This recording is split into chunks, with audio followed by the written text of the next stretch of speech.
Welcome back! Time for more Tales from the Swamp. Today, we're going to be reading some Solitude bedtime stories. Nilkus and the Snowy Saber Cat. One day, a young boy named Nilkus went out to do some ice fishing. He walked very far, and as he walked, a storm blew up around him.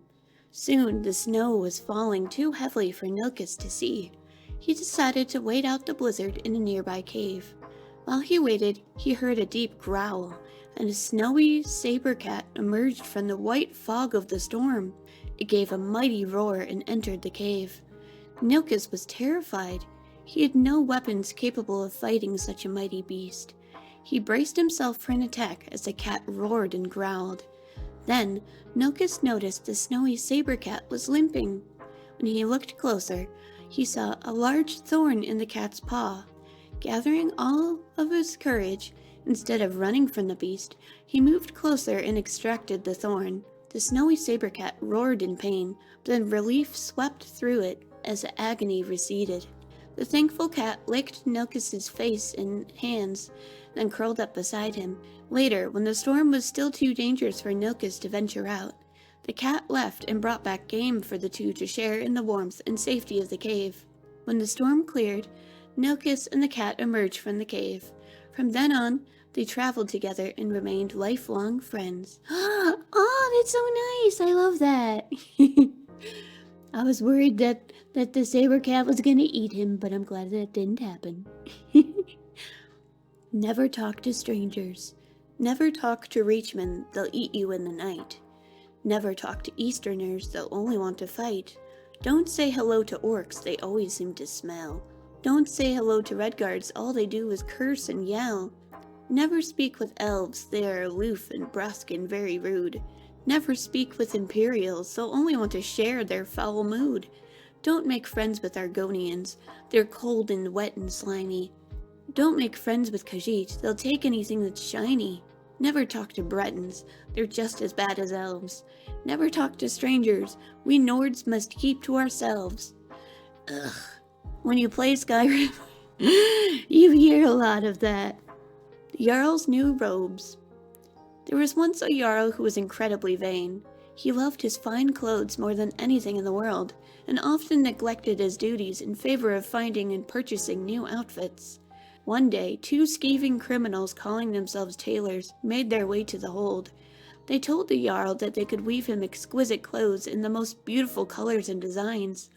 The clothes they made were so spectacular, in fact, that they would be invisible to both fools and anyone unfit for the position they held. The Jarl insisted the tailors make him a fine outfit as quickly as possible, one fit for a Jarl. He paid them handsomely, and the two of them set to work. In reality, the tailors did no work at all. They asked for splendid materials like silver weave and spider silk, but merely took them for themselves and continued to pretend they were hard at work.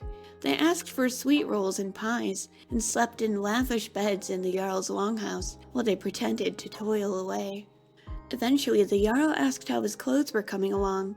He sent his housecarl to check on the tailors. When the housecarl arrived, the tailors were working at empty tables. She wondered how this could be possible. The tailors asked if she liked the clothes, and if she thought the colors were beautiful. The housecarl remembered that only fools and those unfit for their post could not see the clothes. She did not think herself either, so she lied and told the tailors the clothes were the most beautiful she'd ever seen. She reported back to the Jarl and assured him the clothes were fine indeed. The Jarl sent the court mage and his steward to check as well, and two of them saw nothing either, but pretended they did. They assured the Jarl the outfit was spectacular. Soon, the tailors announced their work was complete. The Jarl went to see for himself. When he arrived, he was shocked to find he saw nothing at all. The tailors displayed the empty table and asked him if he was pleased with the result. Did he like the design? The breathtaking colors? The Jarl, too afraid to admit the truth, told the tailors he adored the clothes and would wear them straight away. He undressed and let the tailors pantomime the act of putting his new clothes on him. They were meticulous and even secured the imaginary robe around his neck before they finished. Then he called in his retinue to admire his new clothes. Each of them were surprised to see the Jarl standing as naked as a horker before them, but all of them were too ashamed to admit this. Instead, they fawned over his clothes and all agreed they were exquisite. They didn't want to admit that they couldn't see it, because then they would be admitting that they were either fools or unfit for their jobs. Oops. The tailors insisted the Jarl go out into the hold and display his new clothes for his people. So he did just that. He proudly marched down the road as his people gathered. They all saw he was naked, but were too afraid to admit it, lest they be called fools or worse. It wasn't until a child stepped out of the crowd and boldly exclaimed, "The Jarl is naked!" did the crowd stop pretending. They began to laugh and point. The Jarl, mortified, ran back to his longhouse, but the two so-called tailors were already gone. So the Jarl instead punished his housecarl, court mage, and steward for their failure to stop the Jarl from making a fool of himself.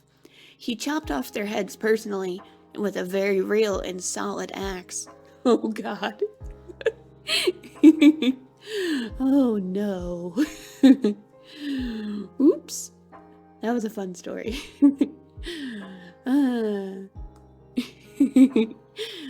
Did you have any exciting bedtime stories that you heard as a child? I remember one about a unicorn and a race. It was cool.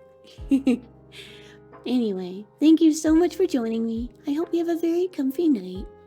Bye!